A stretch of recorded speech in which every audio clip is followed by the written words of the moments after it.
Alabama State is 2-0 after defeating the Texas Longhorns down in Austin, Texas. Offense still struggling to secure the ball, but the defense did the damn thing. But let's go up I-65.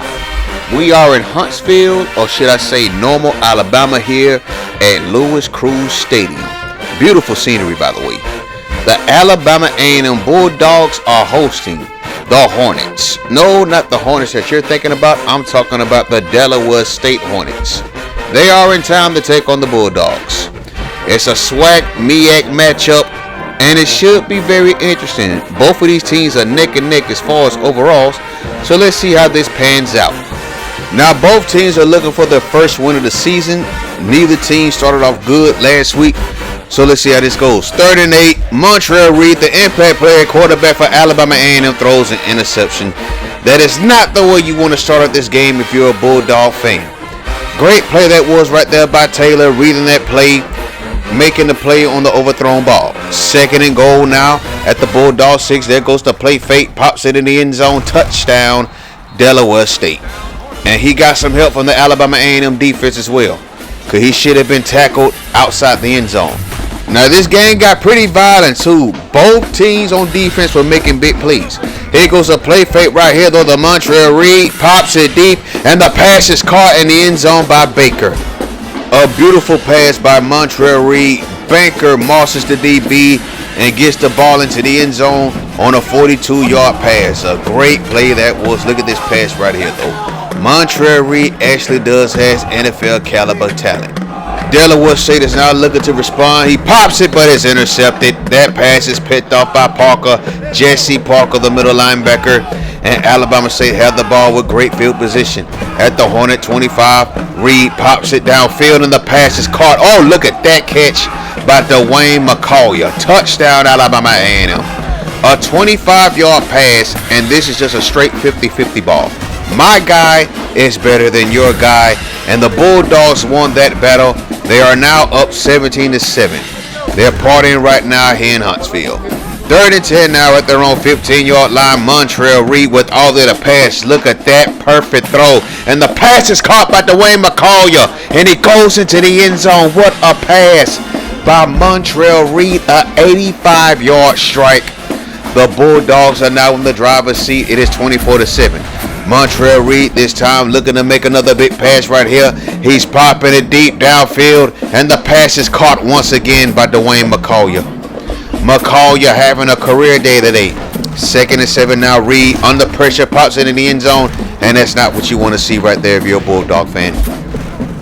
McCall felt the pressure, and he decided to throw it in desperation, and it got picked off in the end zone. But nevertheless, A&M's defense is doing a good job. So here they go once again. Delaware State on offense, and the pass is picked off again. What a pick that was. 2nd interception of the game for the Alabama A&M defense. And on this toss play, Wilson decides to put the exclamation point on the game.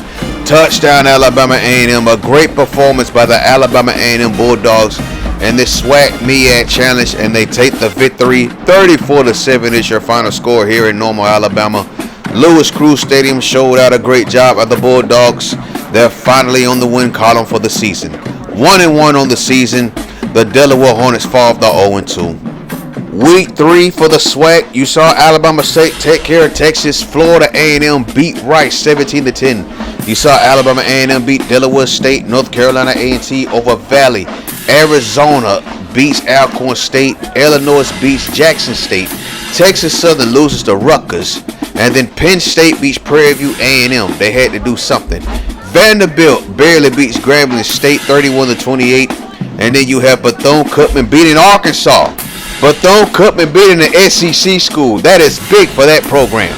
So let's go over to the MEAC. Howard beats Morgan State. You got San Diego State over South Carolina State. Mississippi State beating Norfolk State.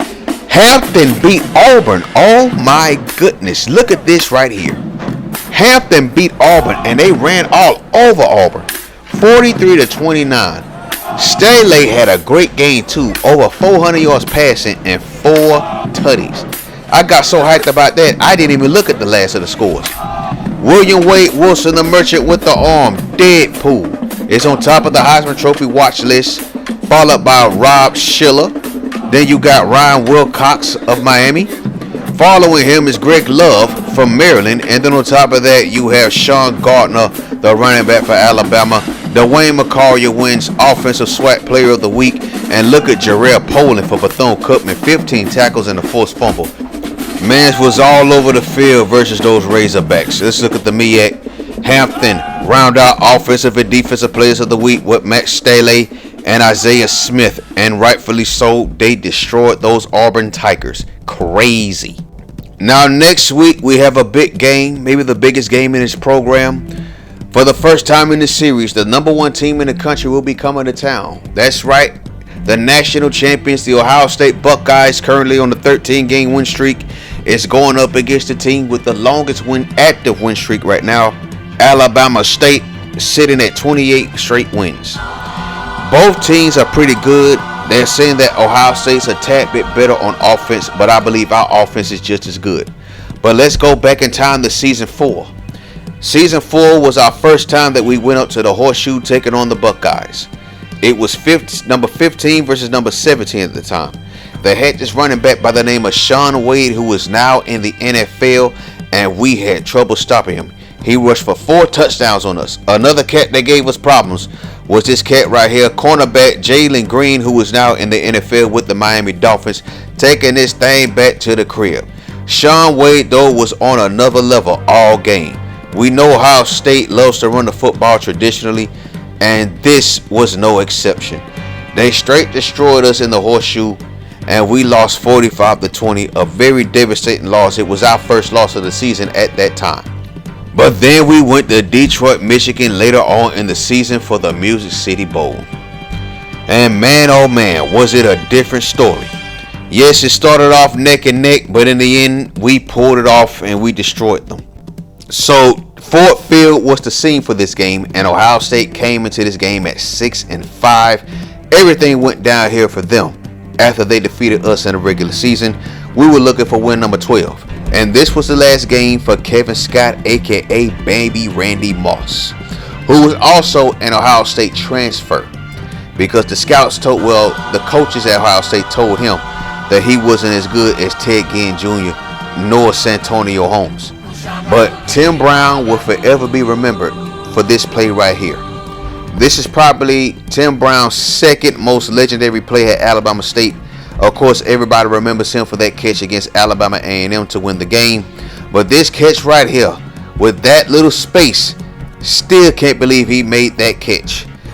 Also, this was the last game for Justin Chambers, who rushed for 4 touchdowns in his game. It was neck and neck to start off, but eventually we dominated the second half in this ball game. And then, of course, Cedric McNeil picking up this pass.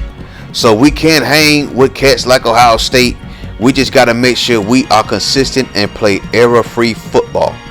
And then, of course, Bobby Newton putting an exclamation point onto this game, finding Kevin Scott in the end zone. What a way to end the game, and catching a touchdown pass against a team that you transferred from that told you wasn't good enough.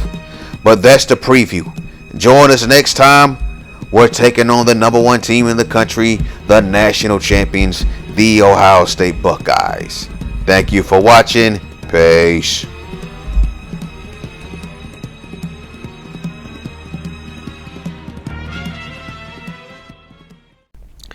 Cal Gray was the first ever recruit in the Joseph Cooley era at Alabama State University. He would play defense and offense on certain occasions, especially as an option quarterback. What he will be remembered for the most, though, is that game versus Southern, where he threw for a touchdown, ran for a touchdown, and picked off a pass in the end zone. In 3 seasons at Alabama State, Cal Gray became a freshman All-American, a first-team All-American as a sophomore, and then a 3-time All-SWAC selection. After his junior season, he declared for the draft. But what happened to him after that? Join us on this new journey.